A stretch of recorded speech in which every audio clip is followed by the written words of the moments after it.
Hello, guys and gals. Me, Mudahar, your favorite little tech support Indian on the internet. I hope I am your favorite tech support Indian or Indian in general on the internet, because I just got called up by one not 15 minutes ago. No, Pajit, you cannot have my my Windows warranty. All right, that's my little fucking racist bit for the week. In fact, I don't really think it's super racist considering what just fucking happened was true. But anyways, that being said, today we have to talk about browser extensions or toolbars, whatever you want to call them. They fucking suck, all right? Bottom line, they're garbage. They're terrible. They're awful. I don't really like fucking with them. And it's been quite a long time since I've actually bothered installing those things, all right? I have a couple, don't get me wrong, they're not all trash. No, turn off, damn it. But anyways, I'm a little abusive to my computer, let me tell you. I'm a little abusive to my computer, god damn. But today is Yahoo powered. Now, I've been kind of following this little potentially unwanted program for a while, right? And for those of you who don't know, it's basically a potentially unwanted program, a pup, that basically changes your home pages and whatnot. It's basically a Yahoo assistive tool for web browsing. Now, of course, at first glance, I wonder who the fuck is using Yahoo, right? But then I remember, hey, you got your throwaway email accounts, your stock information, I guess, you know, or you've got, you know, your news, you know, whatever you want to call it. A lot of these tools I really go with, and I realize I don't really enjoy them whatsoever. I don't really like it.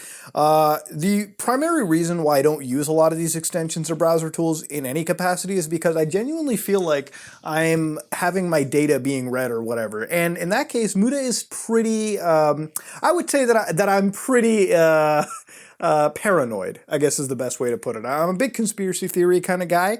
You know, if you've got things like, 5 years ago, 10 years ago, if I told you the governments are all watching our data, some people might think I'm crazy. But now people pay for it. Yeah, actually, go talk to your Amazon Alexa or your fucking Google Now or whatever they want to call it. Talk about eating ass for a good 20 minutes, and if those bitches aren't pimping out like chocolate laxatives or colostomy bags, you're probably doing it wrong. I'm just being real over here. But the entire thing about Yahoo, powered or whatever you want to call it, these little search extensions is, yeah, I don't use them a lot because I don't use them, period, because I'm afraid of my data being read, being misconstrued, things being changed in my web pages, which is a very real thing. Now, the reason why this one is so significant is that it has the ability to retain on your computer even after removing it, quote unquote. So a lot of people that go into these things, you know, when they download on your computer, you go to your add or remove programs and you'll delete them, but there's still going to be shards and remnants on your computer. And in some cases, these things can be so bad that they might actually reinstall themselves.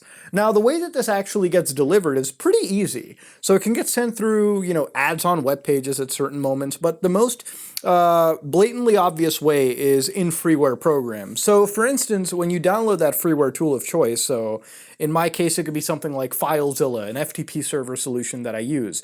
Because it's free, the way that they get paid is by essentially providing a tool from a company that is willing to bundle itself, so to speak, with this installation package. And the only reason they do it is because it's kind of like an advertisement, right? Like even if you say no, or sometimes you say yes, whatever you want to call it, it's basically an ad they get paid for. And that's kind of how the software works. And it's one of those pieces where, like, you know, when we're installing something, we kind of hit yes really, really fast. You might hit yes on that weird program you didn't want to install, and then it's going to cause a whole big issue at that moment. And that's how you get these potentially unwanted programs really installed. So that is the devious way on how it's done. And that's kind of how Yahoo Powered gets installed. Now, in this case, I actually wanted to talk a little bit about how this works, what causes it. You know, we realize how it gets inserted into the system, right? Through all how this potentially unwanted program gets tossed in.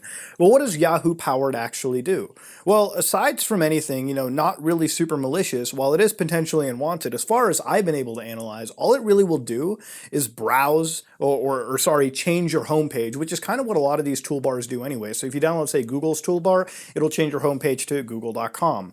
Or whatever your country's denomination, the URL code is. If you download, say, the Bing toolbar, it might change your homepage browser to Bing. And sometimes these will even potentially ask you to change it, and you'll probably just hit yes on some agreement, and it'll change it that way. And that's kind of what you got over here. But sometimes some of these extensions can get a little bit more malicious. But we'll actually cover that once we've analyzed sort of some of these to begin with. So let's actually go to a Windows Vista virtual machine right over here. Yes, it is Windows Vista.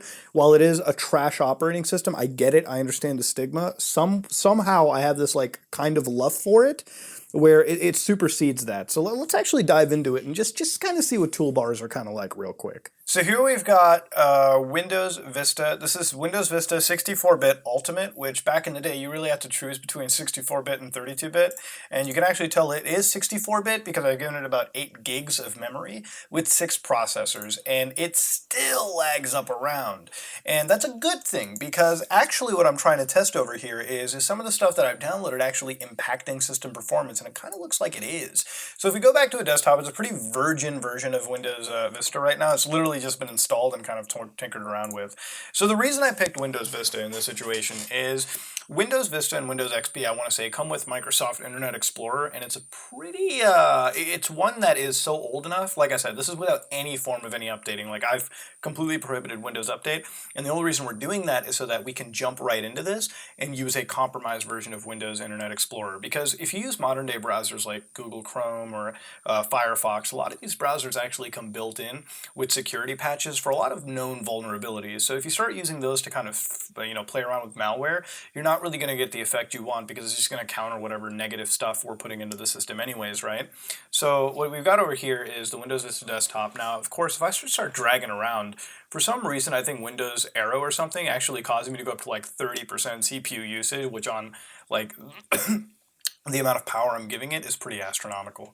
We're looking at 14% memory usage, which a gig of it makes kind of some sense. But a gig back in the day, you can tell why this operating system was given the crap fest it was. And you can tell we're bringing the really raunchy effects by having like Windows Arrow sort of running around. So this used to blow somebody's mind back in the day. Mine, not so much, but let's close the unnecessary applications.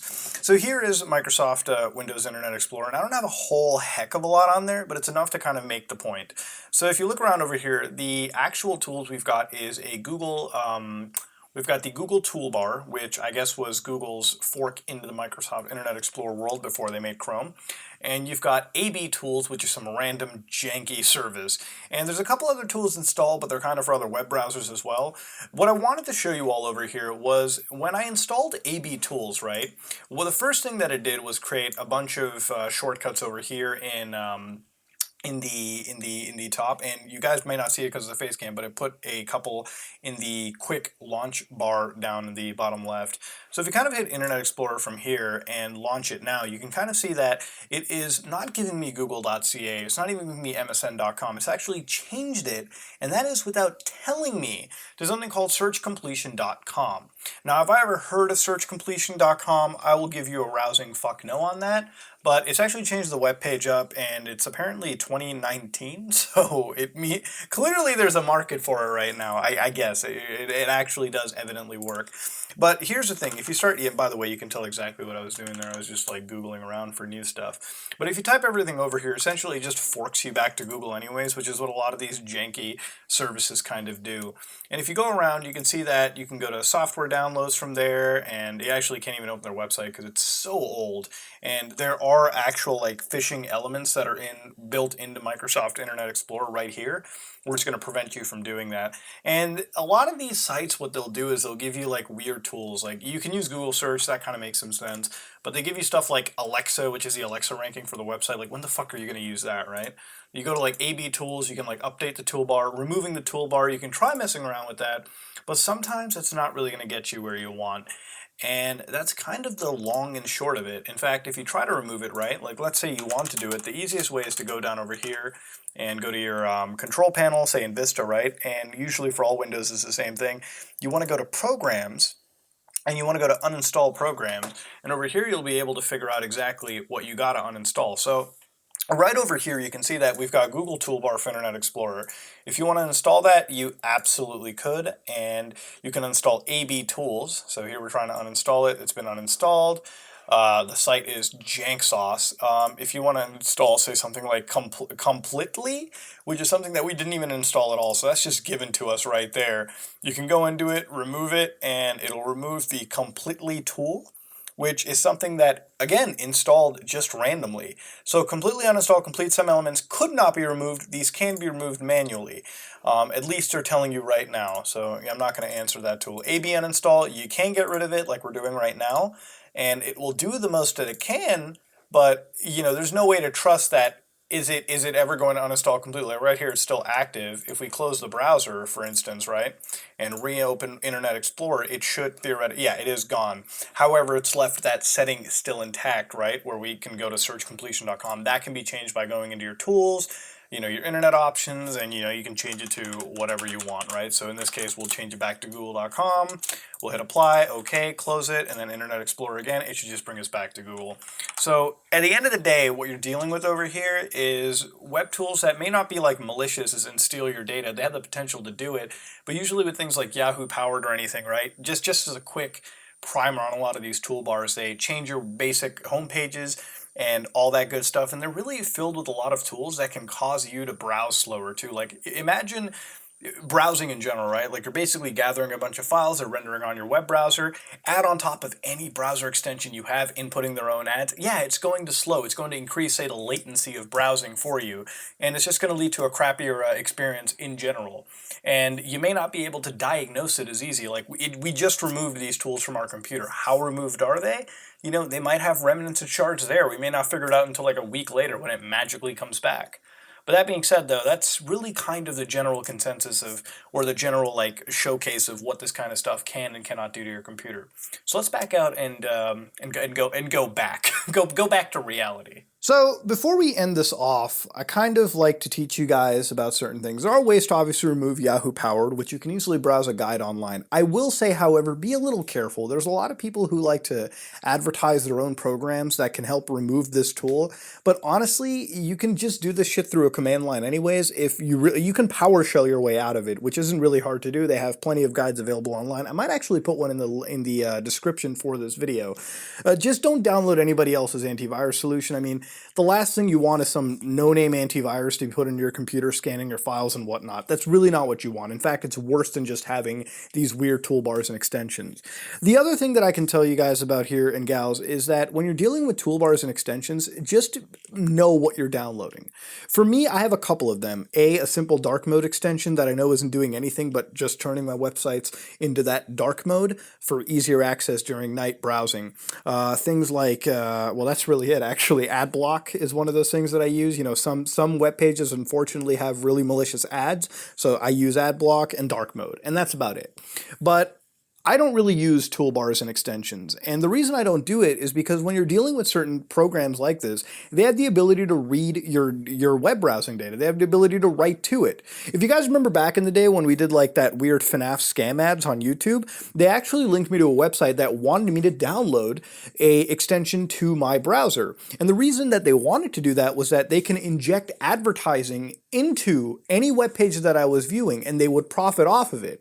A lot of people would fall for it, and you would see the blatant problem that it causes, but you know, usually for a web page advertised to children or, you know, people who don't know anything about computers, they might hit yeah, and then they have that targeted advertisement sent to themselves. And if any extension is allowed to read your web page data, imagine logging into your bank account and seeing your bank balance. Well, guess what? Any rogue extension that you have could also read what is in your bank account. Some sites have the ability to prevent that, but let's be real here, you can always circumvent things. And if they have the ability to read, they may also have the ability to transmit that data back to some random server. Somebody could literally have installed a spy kit into your web browser, and it gets pretty spooky once you delve into it like that. But that being said, though, ladies and gentlemen, Yahoo powered, while it's certainly weird, and the fact that it doesn't install itself completely is also really shady as fuck, there are plenty of softwares, plenty of browsers and extensions that do almost the same thing anyways. You just have to be careful with your computers, okay? There's no fucking antivirus that you can do. The best antivirus is actually having common sense. So you know what?